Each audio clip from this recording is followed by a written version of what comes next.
Sebagai penyedia solusi yang banyak ngobrol dengan pemimpin perusahaan manufaktur di Indonesia, apa tantangan yang banyak dihadapi perusahaan manufaktur di Indonesia dalam mengadopsi teknologi digital? Silakan Pak. Baik, terima kasih. Ini dari ngobrol-ngobrol dan juga baca ya, untuk tantangannya apa sih di manufacturing di Indonesia ini dalam mengadopsi teknologi digital. Kalau kita lihat, sebenarnya ada 5 most adopted technology di manufacturing ini. Yang pertama adalah robotics, ini yang paling banyak dipakai. Yang kedua cloud computing, big data, kemudian 3D printing, dan artificial intelligence. Nah, dari semua teknologi itu belum ada satupun dari teknologi tadi yang awareness-nya 100%. Jadi yang paling tinggi awareness-nya baru robotics. Dan itu pun yang menggunakan itu cuma 27%. Nah, kalau kita lihat dari semua manufacturing, hanya 6% yang sudah advance, Pak. Jadi dari advance itu mulai dari innovation, R&D, sampai ke manufacturing dan juga supply chain manajemennya. 64% atau 2/3 itu basic. Nah, sebenarnya apa sih tantangannya? Tadi sudah dibahas ya cukup panjang lebar oleh Dr. Ilham Habibie dan juga Pak Joni. Jadi memang faktor utama itu memang faktor manusia gitu. Jadi pertama dari sisi awareness itu teknologinya juga, itu yang pertama. Jadi nggak tahu kalau memang ada teknologi yang bisa menyelesaikan problem yang mereka miliki. Mereka mungkin sudah pernah baca, sudah tahu, tapi exactly teknologi seperti apa yang dibutuhkan. Itu yang pertama, tantangan yang pertama. Yang kedua, setelah mereka tahu, oh kira-kira harus pakai teknologi ini, atau ini, ada beberapa opsi. Tantangan keduanya adalah ada biaya untuk investasi di sana. Baik investasi orang, kemudian investasi dari infrastruktur itu sendiri, maupun operational cost yang related dengan implementasi dari digital tadi. Nah, ini harus betul-betul harus dikelola dengan baik ya. Karena memang kunci dari bisnis pada ujungnya kan harus membuat untung, make profit. Jadi harus diketemukan teknologi yang tepat guna, yang nanti ketemu antara pendapatan dan biayanya seperti itu. Jadi kuncinya di situ.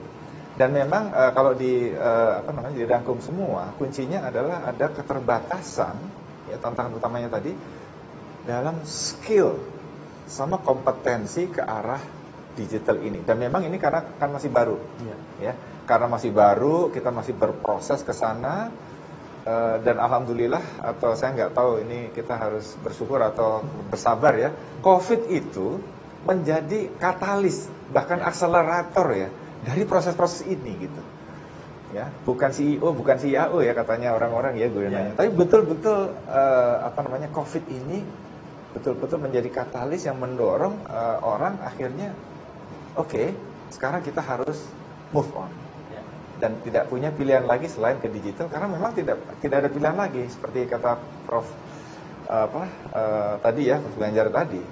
Kalau ya industri tidak mengadopsi kemajuan teknologi dalam hal ini digital yang membuat hyperconnectivity ya, semuanya jadi XaaS ya, semuanya bisa as a service nantinya, itu maka kalau pilihannya seperti itu ya seperti digital. Digital itu 1 atau 0.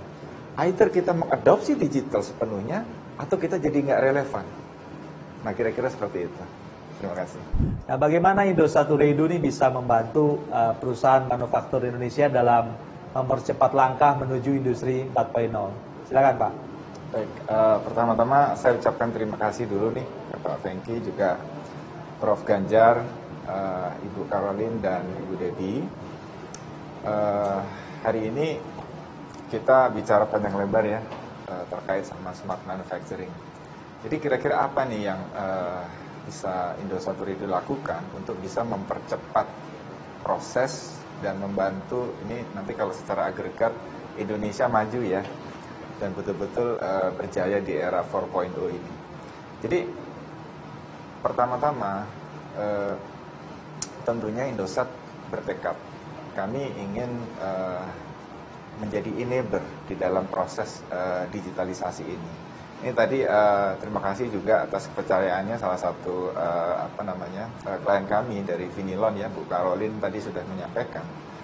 Jadi kami ingin betul-betul membantu di situ, dalam artian membantu menyelesaikan problem yang dihadapi. Jadi kan tadi saya sampaikan ada beberapa tantangan ya. Yang pertama masalah awareness teknologi, kemudian masalah cost of investment, dan yang terakhir masalah skill sama kompetensi. Itu kita akan bantu di sana, sehingga kita memberikan konsultansi seperti apa sih solusi yang terbaik ya secara teknis dan juga secara secara biaya tentunya untuk problem dan objektif yang ingin dicapai seperti itu. Semua manufacturing akan memiliki objektif yang berbeda dan tentunya satu resep tidak bisa dipakai untuk pabrik yang berbeda. Dan memang seperti yang disampaikan tadi Bu Karolin, bahwa manajemen di dalam manufacturing tadi harus sangat jelas memiliki objektif mau kemana, ya. Sehingga kita bisa mudah sama-sama berkolaborasi, kita menyelesaikan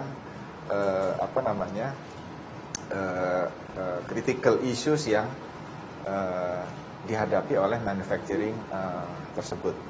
Jadi kalau coba kita simpulkan ya, yang pertama ada banyak manfaat digitalisasi di industri manufacture. Jadi Bu Karolin sudah menyampaikan implementasi IoT, sensor, kemudian processing data, mempercepat analisa data dan mungkin meminimalisasi sedapat mungkin human error. Ya. Data yang ada juga dapat digunakan untuk mengetahui skill yang perlu ditingkatkan dari karyawan. Kemudian Bu Debbie juga menyebutkan digitalisasi memberikan efek dari seluruh lini supply chains-nya, dari mulai monitoring produksi yang real time, distribusi yang efisien, sampai customer experience yang lebih personal. Jadi secara end to end sebenarnya yang kami coba berikan adalah smart productivity solution, sehingga dalam era Industry Revolution 4.0 ini manufacturing yang ada di Indonesia bisa betul-betul memanfaatkan kemajuan teknologi dan juga memberikan yang terbaik untuk Indonesia tentunya.